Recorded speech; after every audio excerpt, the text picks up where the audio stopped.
नमस्कार दर्शक बंधु मो मुन्ना कुमार आपन को एमआर ओडिया न्यूज वन को स्वागत। शुभ सकाळ। आज रही ओडिशा तथा देश विदेश 20टी गुरुत्वपूर्ण खबर। प्रत्येकटी खबर इंपोर्टाट तेणु भिडियो शेष पर्यंत देखा सहित आपण जिलार नाम लिखि दिंतु। चलतु देखा कौन रही आज टॉप 20 अपडेट। प्रथम खबर राज्य में मौसुमी जारी। रथयात्रा समय पुरी रे एक स्वतंत्र पाणीपाग सूचना जारी। ओडिशा रे अनेक जिले प्रबल अति प्रबल वर्षा हेब। सुंदरगढ़ झारसुगुड़ा बरगढ़ संबलपुर देवगढ़ केन्दुझर मयूरभंज बलांगीर नुआपड़ा बौद्ध कंधमाल नवरंगपुर कलाहांडी रायगड़ा कोरापुट एवं मालकानगिरी रे प्रबल अति प्रबल वर्षा हेब। किछि स्थान रे 7 रु 11 सेंटीमीटर वर्षा हेब। सेपटे रथयात्रा को रखी पुरी रे एक स्वतंत्र पाणीपाग सूचना जारी रही। पुरी रे तापमात्रा 32 रु 34 डिग्री मध्य रही पारे। वज्रपात समय श्रद्धालु माने खोला स्थान न रही सुरक्षित स्थान को जीवा परामर्श मध्य कराଯାଇଛି। गत 24 घंटा मध्य नयागढ़ रे भापुरे सर्वाधिक 98.3 मिलीलिटर वर्षा रेकर्ड होईछि। कलाहांडी गोलामुंडा रे मध्य 84, बरगढ़ रे मध्य 82, पाइकमाल रे 78 मिलीलिटर वर्षा होईछि। जून 1 रु जुलाई 19 तारिख भितर राज्य रे स्वाभाविक तुलन में 14% अधिक वर्षा रेकर्ड मध्य होईछि। तेणु आगामी दिन में प्रबल अति प्रबल वर्षा होगा सहित 40 रु 50 किलोमीटर बेगर पवन बहब। मत्स्यजीवी को समुद्र को जावाई बारण कर। परवर्ती खबर संसद अधिवेशन आरंभ होता नुआ दिल्ली रे सुरक्षा व्यवस्था को कड़ाकड़ी कर। प्रस्तावित संसद मार्च को लेकिन दिल्ली पुलिस पक्षर स्पष्टीकरण कर। पुलिस कही विरोध प्रदर्शन व शोभा यात्रा कौन अनुमति मगा जाए ना। पुलिस पक्षर एभली कौन अनुमति दि जाए ना। नुआ दिल्ली जिलार बीएन धारा अनुसार एबे यह अनुसार 5 रु ताठू अधिक लोक एकाठी बिना अनुमति शोभा यात्रा बा विरोध प्रदर्शन बा समावेश उपर कटकणा रही। पूर्वर अनुमति दे निर्धारित प्रतिवाद स्थल जंतर मंतर विक्षोभ कर। निर्देश क्रमे बीएनएस धारा 223 समेत अन्य अनुजाई जदि कौन लोक मन इच्छा जाकि सेठी समावेश बा शोभा यात्रा करे तांको विरोध में कड़ा कार्यानुष्ठान नियाजिबो। परवर्ती खबर आज पवित्र हेरा पंचमी। आज श्रीक्षेत्र में पालित होउछि पवित्र हेरा पंचमी। महाप्रभु जगन्नाथ रथ रे बसी गुंडीचा मंदिर को आसिता बेले मां लक्ष्मी को सांगरे न आनिबारु अभिमान करिसेंती मां लक्ष्मी। परंपरा अनुसार आज मां लक्ष्मी महाप्रभु को देखिया पई गुंडीचा मंदिर निकट रे थिबा नंदीघोष रथ पाखु जिबे। महाप्रभु एकांत दर्शन करिया पई अभिमान रे नंदीघोष रथर एक काठ खंड भांगी फेरिबे महालक्ष्मी। पुराणा परंपरा अनुसार यही नीति राजा कपिलेश्वर देव समय आरंभ होइतिबा कुआ जायछि। स्वामी विरह रे विरह विधुरा मां लक्ष्मी निज मन रे व्यथा एवं विमला निकट रे बखाणिचंती। आज मां लक्ष्मी को स्वतंत्र सज्जित करा जाई पाट शाढ़ी अलंकार बेश करा जिवो। परे घंट काहाली छतार शोभा यात्रा मां गुंडीचा मंदिर को मध्य जिबे। सेठारे विभिन्न नीतिकांति संपन्न हेब। मां लक्ष्मी नंदीघोष रथरु काठ कंडे भांगी हेरा गोहरी बाट दे श्री मंदिर को फेरिबे। खबर ऑनलाइन डॉलर ट्रेडिंग नारे ठकेई 57 लाख टंका। दुई अभियुक्त गिरफ। भुवनेश्वर ऑनलाइन डॉलर ट्रेडिंग नारे बड़ धरणर ठकेई होईछि। अधिक लाभर प्रलोभन देखाई जड़े व्यक्ति एवं तांको पत्नी ठारू 97,28,000 टंका निवेश अभियोग रे दुई जन गिरफ करिछि। अभियोग अनुसार ऑनलाइन डॉलर ट्रेडिंग रे लगाइथिले 6 मास मध्य अधिक लाभ टंका फेराई दिया जाय बोली प्रतिश्रुति दियाइथिला। प्रथमे 7,95,000 टंका फेराई अभियोगकारी को विश्वास दिथिले। या परे 89 लाख रु अधिक टंका फेराई पई टाळटुळ करिथिले। बैंक रे समस्या हेबारु बाहाना करी नकली स्क्रीनशॉट डिजिटल दस्तावेज पठाई अभियोगकारी को मिथ्या आश्वासन देथिबा अभियोग होईछि। तबे टंका फेरस्त मागिबारु गाली गुळ सहित हत्या धमक दियाइथिला। परवर्ती खबर श्री गुंडीचा मंदिर बाहरी प्रथम आडप अबड़ा। शह शह श्रद्धालु आडप अबड़ा पाई आनंदित होइचंती। नवदिनात्मक रथयात्रा महाप्रभु श्री जगन्नाथ बड़ भाई प्रभु बलभद्र भौणी सुभद्रा सहित रत्न सिंहासन छाड़ी जन्मवेदी श्री गुंडीचा मंदिर विजय करिसंती। रथयात्रा पर श्री विग्रह माने श्रद्धा बाली भक्त मान दर्शन देइथिले। परे नीतिकांत समापन हेबा आरंभ होइथिला आडप अबड़ा। प्रथमे बलभद्र परे देवी सुभद्रा शेष में महाप्रभु श्री जगन्नाथ गोटी गोटी पहंडी आड़प मंडप को विजय करिसंती। परवर्ती खबर आरटीओ चालाण सेटल नारे बड़ ठकेई। दुई अभियुक्त गिरफ। आरटीओ चालाण सेटलमेंट नारे बड़ ठकेई होईछि। ଗାଡ଼ି ଚାଳନ କମାଉଥିବା ବା ସେଟଲମେଣ୍ଟ କରାଇଦେବା ପାଇଁ ଲୋକଙ୍କ ଠାରୁ 2 ଲକ୍ଷ ଟଙ୍କା ଠକେଇ ହୋଇଛି। ଏନେଇ ଜୁଲାଇ 10 ତାରିଖରେ ସାଇବର ଥାନାରେ ଅଭିଯୋଗ ହୋଇଥିଲା। ତଦନ୍ତ ପରେ ଠକେଇରେ ସମ୍ପୃକ୍ତ ଭଦ୍ରକ ରାଜା ଦାସ, ରଜତ ଲେଙ୍କାକୁ ଗିରଫ କରାଯାଇଛି। ଯଦି ଆପଣଙ୍କୁ କୌଣସି କଲ୍ ଆସେ, ଆପଣଙ୍କ ଆରଟିଓ ଗାଡ଼ି ଚାଲଣର ଆମେ ସେଟଲମେଣ୍ଟ କରିଦେବୁ ବା ଆପଣଙ୍କର 5,000 ଟଙ୍କାରେ 1,000 ଟଙ୍କାରେ ଆମେ ସେଟଲମେଣ୍ଟ କରିବୁ, ଟୋଟାଲ ଶୁଣିବେ ନାହିଁ। ସବୁକିଛି ଫେକ୍ କଲ୍। ପୋଲିସ ଅଭିଯୁକ୍ତଠାରୁ 61ଟି ନକଲି ଆରଟିଓ ଚାଲାଣ, 3ଟି ମୋବାଇଲ ଫୋନ ଜବତ କରିଛି। ଘଟଣାର ଏବେ ତଦନ୍ତ ଜାରି ରହିଛି। ପରବର୍ତ୍ତୀ ଖବର, ବର୍ଷାରେ ଉବୁଟୁବୁ ସହର, ଘରେ ପଶୁଛି ବର୍ଷା ଜଳ। ଲଗାଣ ବର୍ଷା ଯୋଗୁଁ କୋଉଠି ବନ୍ୟା ତ କୋଉଠି ଘରେ ପଶୁଛି, କୋଉଠି 200 ପରିବାର ଜଳବନ୍ଦୀ ହୋଇଛନ୍ତି। ତେବେ ଅନୁଗୁଳର ପୌରପାଳିକା 9 ରୁ 10 ନମ୍ବର ୱାର୍ଡରେ ଅତ୍ୟନ୍ତ ସାଂଘାତିକ ସ୍ଥିତି ହୋଇଛି। ପାଣି ଘେରରେ ଶହ ଶହ ପରିବାର ନଥିବା ଅସୁବିଧାର ସମ୍ମୁଖୀନ ହେଉଛନ୍ତି। ବିପର୍ଯ୍ୟୟ ଡ୍ରେନେଜ ବ୍ୟବସ୍ଥା ପାଇଁକି ଏଭଳି ସ୍ଥିତି ଉପୁଜିଛି। ଅନୁଗୁଳ ସହରରେ ଏଭଳି ଦୁର୍ଦ୍ଦଶା ଜମି ମାଲିକ, ଅସାଧୁ ପ୍ଲଟିଂ ବ୍ୟବସାୟୀକୁ ଦାୟୀ କରିଛନ୍ତି ସ୍ଥାନୀୟ ଲୋକେ। ତେବେ କୁହାଯାଉଛି ପ୍ଲଟ ବ୍ୟବସାୟ ବିନା ଅନୁମତିରେ ଜଳ ନିଷ୍କାସନ ପଥ ଅବରୋଧ କରିଥିବାରୁ ଏନେଇକି ଏବେ ଶହ ଶହ ପରିବାର ପାଣି ଘେରରେ। ପରବର୍ତ୍ତୀ ଖବର, ଚାଷୀ ଓ ମହିଳାଙ୍କ ପାଇଁ ଆସିଲା ବଡ଼ ଖୁସି ଖବର। ଗୋଟିଏ ପଟେ ଚାଷୀଙ୍କ ଖାତାକୁ ଆସିବ 2,000 ଟଙ୍କା ପିଏମ୍ କିଷାନ, ଅନ୍ୟପଟେ ମହିଳାଙ୍କୁ ଚାଲିଛି ଋଣ ସୁଧ ଛାଡ଼ ଏବଂ ଲକ୍ଷପତି ଦିଦି ହେବାର ସୁଯୋଗ। ତେବେ ଦୁଇଟି ପାଇବା ପୂର୍ବରୁ ସରକାର ବଡ଼ ଉପହାର ମଧ୍ୟ ଦେଉଛନ୍ତି। ଦେଶର ଅନେକ ଚାଷୀ ଏବେ ଜୀବିକା ପାଇଁ କୃଷି ଉପରେ ନିର୍ଭର। ଚାଷୀଙ୍କୁ ଆର୍ଥିକ ସହାୟତା ଦେବା ପାଇଁ କେନ୍ଦ୍ର ସରକାର ପିଏମ୍ କିଷାନ ସମ୍ମାନ ନିଧି ଯୋଜନା ଚଳାଇଛନ୍ତି। ବର୍ଷକୁ 6,000 ଟଙ୍କା ଦିଆଯାଉଛି।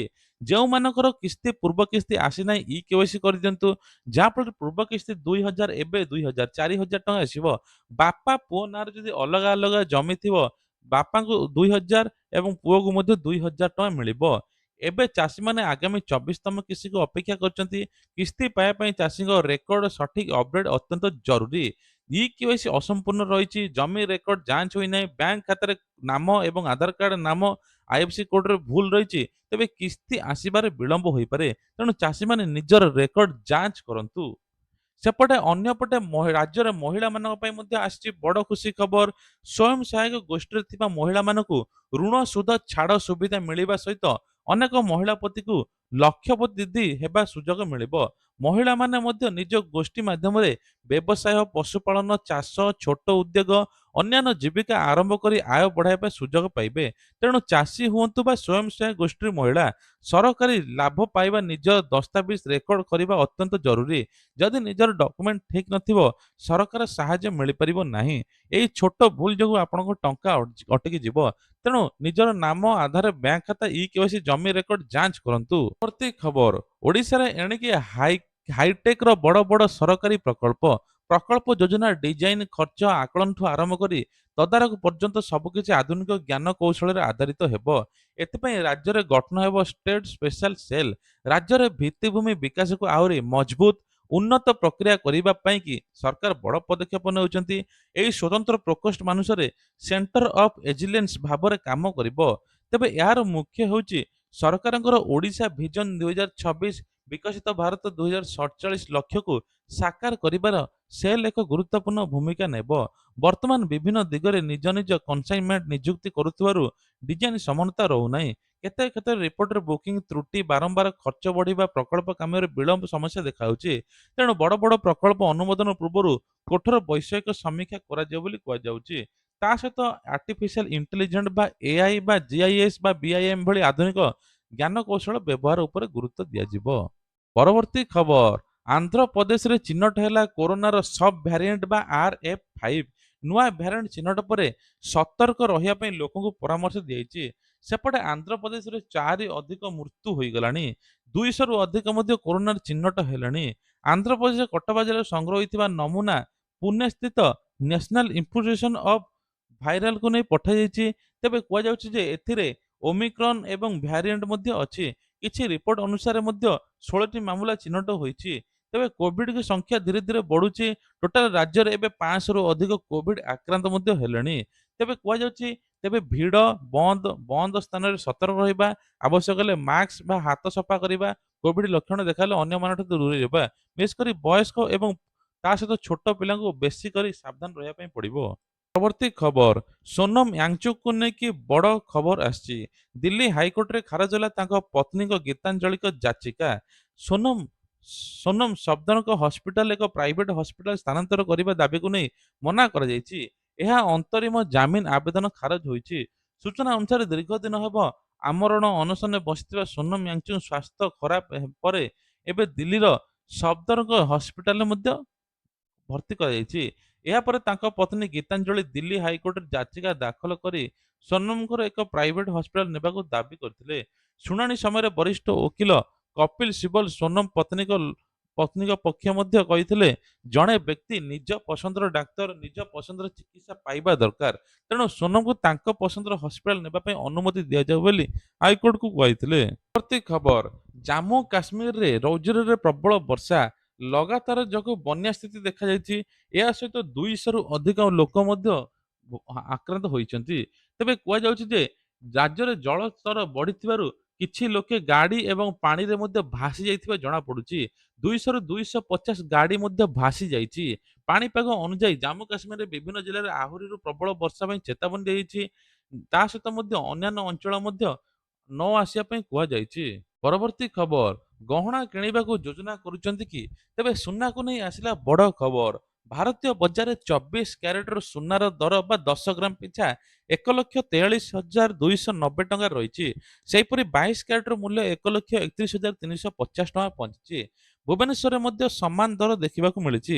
ଅନ୍ୟପଟେ ନୂଆଦିଲ୍ଲୀରେ 24 କ୍ୟାରେଟ ମୂଲ୍ୟ 1,43,440 ଟଙ୍କା ରହିଛି। ତା ସହିତ ସୁନାର 22 କ୍ୟାରେଟ ମୂଲ୍ୟ 1,31,450 ଟଙ୍କା ମଧ୍ୟ ରହିଛି। ରୂପା ଦର ଏବେ ଲଗାତାର କମିକି 2,30,000ରେ ପହଞ୍ଚିଛି। ସୁନା କିଣିବା ପୂର୍ବରୁ ଶୁଦ୍ଧତା ଯାଞ୍ଚ କରିବା ନିହାତି ଜରୁରୀ। ଗ୍ରାହକମାନେ ସୁନାର ଶୁଦ୍ଧତା ଜାଣିବା ପାଇଁ ହେଲେ BIS କେୟାର ଆପ୍କୁ ଡାଉନଲୋଡ କରିବେ। ତାପରେ ସୁନାର ହଲମାର୍କ ନମ୍ବର ଦେବେ, ଯାହାଫଳରେ ଆପଣ ସ୍ୱଚ୍ଛତା ଜାଣିପାରିବେ। ପରବର୍ତ୍ତୀ ଖବର, ଓଡ଼ିଶା ଉପକୂଳରେ ଆସୁଛି ବଡ଼ ନିର୍ମାଣ। ନିର୍ମାଣ ହେବ 160 କିଲୋମିଟର ରାମେଶ୍ୱର ପାରାଦୀପ ଉପକୂଳ ରାଜପଥ। ଓଡ଼ିଶା ଉପକୂଳ ଅଞ୍ଚଳରେ ଯୋଗାଯୋଗ ବ୍ୟବସ୍ଥାକୁ ଆହୁରି ବଡ଼ ପରିବର୍ତ୍ତନ ଦେଖିବାକୁ ମିଳୁଛି। ରାମେଶ୍ୱର ପାରାଦୀପ ଉପକୂଳ ରାଜପଥ 160 କିଲୋମିଟର ଲମ୍ବା ଜାତୀୟ ରାଜପଥ 8,300 କୋଟିରୁ ଅଧିକ ଟଙ୍କା ଖର୍ଚ୍ଚ ହେବ। ଏହି ଉପକୂଳ ରାଜପଥ ଖୋର୍ଦ୍ଧା, ପୁରୀ, କେନ୍ଦ୍ରାପଡ଼ା, ଜଗତସିଂହପୁର ଜିଲ୍ଲା ଦେଇ ଯିବ। ଫଳରେ ଓଡ଼ିଶାର ଧାର୍ମିକ, ସାଂସ୍କୃତିକ, ପର୍ଯ୍ୟଟନ, ଆର୍ଥିକ ଦୃଷ୍ଟିରୁ ଗୁରୁତ୍ୱପୂର୍ଣ୍ଣ ଅଞ୍ଚଳ ମଧ୍ୟରେ ଯୋଗାଯୋଗ ଆହୁରି ହେବ। ପ୍ରକଳ୍ପ ଅନୁଯାୟୀ ଖୋର୍ଦ୍ଧା ରାମେଶ୍ୱର ଠାରୁ ପୁରୀ ଜିଲ୍ଲାର କୋଣାର୍କ 4 ଲେନ୍ ବିଶିଷ୍ଟ ପ୍ରବେଶ ନିୟନ୍ତ୍ରିତ ରାଜପଥ କରାଯିବ। ଏହି ରାଜପଥରେ ପ୍ରତି ଘଣ୍ଟା 100 କିଲୋମିଟର ବେଗରେ ଯାନବାହନ ଚଳାଚଳ କରିବ। ପ୍ରକଳ୍ପ ସମ୍ପୂର୍ଣ୍ଣ ପରେ ରାମେଶ୍ୱରରୁ ପାରାଦୀପ ଯାତାୟାତ 2 ଘଣ୍ଟା 30 ମିନିଟ୍ ପର୍ଯ୍ୟନ୍ତ କମିଯାଇପାରେ। ଏହାର ଯାତ୍ରୀ ପରିବହନ, ମାଲ ପରିବହନ ବ୍ୟବସ୍ଥାରେ ଆହୁରି ସୁଧାର ଆସିବ ବୋଲି କୁହାଯାଉଛି। ପରବର୍ତ୍ତୀ ଖବର, ରଥଯାତ୍ରାକୁ ନଜରରେ ରଖି ପୁରୀରେ ଜୋରଦାର ସଫେଇ ଜରୁରୀକାଳୀନ ପରିସ୍ଥିତି ସୃଷ୍ଟି ହୋଇଛି। ଭକ୍ତଙ୍କ ସୁବିଧା ସହରକୁ ସ୍ୱଚ୍ଛ ରଖିବା ପାଇଁ ପୁରୀ ମହାନଗର ନିଗମ ପକ୍ଷରୁ ମେଗା ସଫେଇ ଅଭିଯାନ ଜାରି ରହିଛି। ଏହି ଅଭିଯାନରେ 1,451 ଜଣ ସଫେଇ କର୍ମଚାରୀ, 570 ଜଣ ଆବର୍ଜନା ସଂଗ୍ରହ ଗାଡ଼ି, 15ଟି ସେସପୁଲ ଗାଡ଼ି ଏବଂ 3ଟି ମେକାନିକାଲ ରୋଡ ସୁଇପ୍ ମେସିନ ନିୟୋଜିତ ହୋଇଛି। ତା ସହିତ ମଧ୍ୟ ବର୍ଷା ଯୋଗୁଁ ଯେକୌଣସି ଜରୁରୀ ପରିସ୍ଥିତି ମୁକାବିଲା ପାଇଁ 23ଟି ନିର୍ଦ୍ଧାରିତ ପାର୍କିଂ ସ୍ଥଳରେ ରକ୍ଷଣାବେକ୍ଷଣ ଦଳ ଜରୁରୀ ମରାମତି ପାଇଁ ସାମଗ୍ରୀ ମଧ୍ୟ ପ୍ରସ୍ତୁତ କରାଯାଉଛି। ଜଳ ପ୍ରବଣ ଅଞ୍ଚଳରୁ ତୁରନ୍ତ ନିଷ୍କାସନ ପାଇଁ 38ଟି ଡିଆରୁଟରିଂ ଏବଂ ପମ୍ପ ଅଗ୍ନିଶମ ବାହିନୀ ଏବଂ ଅତିରିକ୍ତ 50ଟି ପମ୍ପ ପ୍ରତି ମିନିଟରେ 3,000 ଲିଟର ପାଣି ନିଷ୍କାସନ କରୁଛି। ପରବର୍ତ୍ତୀ ଖବର, ପୁଣି ବଢିଲା ଅଣ୍ଡା ଦର। ଏବେ ବଜାରରେ ଗୋଟିଏ ଅଣ୍ଡାର ଦାମ 9 ଟଙ୍କା ରହିଛି। କିଛି ଦିନ ପୂର୍ବରୁ 7 ଟଙ୍କା 15ରେ ବିକ୍ରି ହେଉଥିଲା। ତାହାର ମୂଲ୍ୟ ଏବେ 2 ଟଙ୍କା ବଢ଼ାଯାଇଛି। ଏହା ସହିତ ଅଣ୍ଡା ଟ୍ରେର ଦାମ ମଧ୍ୟ ବଢିଛି। ପୂର୍ବରୁ 180 ଟଙ୍କା ଥିବାବେଳେ ଏବେ 270 ଟଙ୍କା ବିକ୍ରି ହେଉଛି। ଅଣ୍ଡା ଦରକୁ ବୃଦ୍ଧି ନେଇକି ମତ୍ସ୍ୟ ପ୍ରାଣୀ ସମ୍ପଦ ମନ୍ତ୍ରୀ ଗୋକୁଳାନନ୍ଦ ମଲ୍ଲିକ କହିଛନ୍ତି, ଅଣ୍ଡାର ଚାହିଦା ବଢିବା, ରପ୍ତାନୀ ବୃଦ୍ଧି, ଚଳିତ ବର୍ଷର ଗ୍ରୀଷ୍ମ ପ୍ରଭାବ ଯୋଗୁଁ କୁକୁଡ଼ାର ମୃତ୍ୟୁହାର ଅଣ୍ଡା ଦରର ମୁଖ୍ୟ କାରଣ ବୋଲି କୁହାଯାଉଛି। ଉତ୍ପାଦନକାରୀମାନେ 7 ଟଙ୍କା 25-15 ପଇସାରେ ବିକ୍ରି କରୁଥିବା ବେଳେ ଏବେ ଖୁଚୁରାରେ 9 ଟଙ୍କାରେ ବିକ୍ରି ହେଉଛି। ପରବର୍ତ୍ତୀ ଖବର, ମଧ୍ୟପ୍ରାଚ୍ୟରେ ବଢୁଛି ଉତ୍ତେଜନା। ଆମେରିକା ଇରାନ ମଧ୍ୟରେ ସ୍ଥିତି ଆହୁରି ଗମ୍ଭୀର ହୋଇପଡ଼ିଛି। ଆମେରିକା ସେନା ଇରାନ ବିରୋଧରେ ଲଗାତାର ଅଷ୍ଟମ ରାତିରେ ଆକ୍ରମଣ କରିଥିବା ଖବର ମିଳିଛି। ଆମେରିକା ୟୁଏସ୍ ବା ସେଣ୍ଟ୍ରାଲ କମାଣ୍ଡ ଏବେ ଆକ୍ରମଣରେ ଇରାନ ଏୟାର ଡିଫେନ୍ସ ଏବଂ ରାଡାର ଏବଂ ସାମରିକ ଆଡ୍ଡା ମିସାଇଲ ଡ୍ରୋନ୍ ଷ୍ଟୋରେଜ ଯୋଗୁଁ ଭାରି କ୍ଷତି କରିଛି। ଏହାରି ମଧ୍ୟରେ ମଧ୍ୟପ୍ରାଚ୍ୟରେ ମୁତୟନ ହୋଇଥିବା 50,000ରୁ ଅଧିକ ଆମେରିକୀୟ ସୈନ୍ୟକୁ ହାଇ ଆଲର୍ଟରେ ରଖାଯାଇଛି। ଯେକୌଣସି ସମୟରେ ସଂଘର୍ଷ ପାଇଁ ପ୍ରସ୍ତୁତ ରହିବା ପାଇଁ ସୈନ୍ୟଙ୍କୁ କୁହାଯାଇଛି। ଏହା ସହିତ ମଧ୍ୟ ଆମେରିକାର ବାୟୁସେନା ଶକ୍ତିକୁ ମଧ୍ୟ ବଢ଼ାଯାଇଛି। ବ୍ରିଟେନରେ F-35 ହେଲ୍ଥ ଫାଇଟର ଜେଟ୍ ମୁତୟନ ଚାଲିଛି। ପରବର୍ତ୍ତୀ ଖବର, ଭାରତରେ ଆସିପାରେ ପ୍ଲାଷ୍ଟିକ ନୋଟ। 10 ଏବଂ 20 ଟଙ୍କାର ପଲିମର ନୋଟକୁ ନେଇକି ପ୍ରସ୍ତୁତ। ଭାରତରେ ଖୁବ୍ ଶୀଘ୍ର ମିଳିପାରେ ଏହି ନୋଟ। ଭାରତୀୟ ରିଜର୍ଭ ବ୍ୟାଙ୍କ 10 ଟଙ୍କା 20 ଟଙ୍କା ମୂଲ୍ୟର ପଲିମର ନୋଟକୁ ଏବେ ଖୁବ୍ ଜଲଦି ଆସିବା ପାଇଁ ଯାଉଛି। ପ୍ରଥମ କଥା ହେଉଛି ପଲିମର ନୋଟ ଆସିଲେ ପୁରୁଣା କାଗଜ ନୋଟ ତୁରନ୍ତ ଅବୈଧ ହେବ ନାହିଁ। ନୂଆ ନୋଟ ପ୍ରଚଳନ ଆବଶ୍ୟକ ପରେ ଏବେ କାଗଜ ନୋଟ ବନ୍ଦ ହୋଇଯିବ, କିନ୍ତୁ ଧୀରେ ଧୀରେ ବନ୍ଦ ହେବ। ଧୀରେ ଧୀରେ ବ୍ୟାଙ୍କ ଗୁଡ଼ିକ ପୁରୁଣା କାଗଜ ନୋଟ ପ୍ରଚଳନ ହଟାଇବେ। ସାଧାରଣ କାରବାର ହେଉଥିବା ଯେଉଁ କାଗଜ ନୋଟ ବ୍ୟାଙ୍କ ଫେରିବ, ସେଗୁଡ଼ିକ ପୁଣି ବଜାରକୁ ଆଉ ପଠାଯିବ ନାହିଁ। ତେବେ କୁହାଯାଉଛି 10-20 ଟଙ୍କିଆ ନୋଟ ଏବେ ପୁଣି ପ୍ଲାଷ୍ଟିକ ନୋଟ ଆସିବ। ପରବର୍ତ୍ତୀ ଖବର, ଏବେ ସ୍କୁଲ ବନ୍ଦ, ଫୁଟବଲ ମ୍ୟାଚ୍ ପାଇଁ କି ବଡ଼ ନିଷ୍ପତ୍ତି। ତେବେ କୁହାଯାଉଛି ଆସନ୍ତା କାଲି ଏବେ ସ୍କୁଲ ମଧ୍ୟ ବନ୍ଦ ରହିବ। ସୋମବାର ମଙ୍ଗଳବାର ସ୍କୁଲ ବନ୍ଦ ରହିବ। ଫୁଟବଲ ମ୍ୟାଚକୁ ନେଇକି ବଡ଼ ସୂଚନା। ଫିଫା ବିଶ୍ୱକପ ଫାଇନାଲକୁ ଦୃଷ୍ଟିରେ ରଖି ରାଜ୍ୟର ସମସ୍ତ ଶିକ୍ଷାନୁଷ୍ଠାନ ଛୁଟି ଘୋଷଣା କରାଯାଇଛି। ତେବେ କୁହାଯାଉଛି ମ୍ୟାଚଟି ବିଳମ୍ବିତ ରାତିରେ ଆରମ୍ଭ ହୋଇ ଭୋର ଚାଲିପାରେ। ତେଣୁ ଛାତ୍ରଛାତ୍ରୀ ପରଦିନ ସକାଳେ ସ୍କୁଲ କଲେଜ ଯିବାର ଅସୁବିଧା ହୋଇପାରନ୍ତି। ବିରୋଧୀ ଦଳମାନେ ବିଭିନ୍ନ ମହଲରୁ ସରକାର ଛୁଟି ଘୋଷଣା କରିବା ପାଇଁ ଦାବି କରିଛନ୍ତି। ଏହି ଛୁଟି କେବଳ କେରଳରେ ଏବେ ହେଉଛି। ପରବର୍ତ୍ତୀ ଖବର, ଓଡ଼ିଶାରେ ଆୟୁଷ୍ମାନ କାର୍ଡ ଧାରୀଙ୍କ ପାଇଁ ବଡ଼ ଖୁସି ଖବର। କର୍କଟ ଚିକିତ୍ସାରେ ଯୋଡ଼ି ହେବ 121ଟି ନୂଆ ପ୍ୟାକେଜ।